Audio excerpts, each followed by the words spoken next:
This is how I turn my daytime makeup into a nighttime date night look.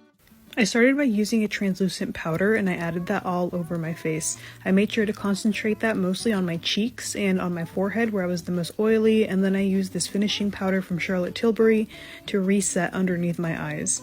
My mascara had been kind of running. I've been testing a new mascara and it wasn't really working out well for me, so I wiped that off and then I used some more translucent powder on my eyelids.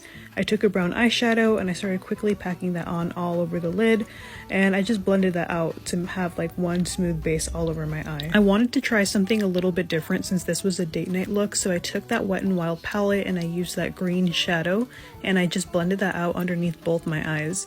I really took my time smoking it out and making it as pretty as possible. I then took this highlighter from Lottie London and I started packing that onto my eyelid just using my fingers. This highlighter is super pretty and I've been loving it for date night looks. It's only like $10 at Walmart and I use it constantly. I then wanted to refresh my eyelashes. I don't usually wear falsies, so that's why I was just recurling and adding some mascara. This is the mascara that's actually been bleeding all over my eyes, so while I love the curl it gives me in the hold, it does bleed a bit.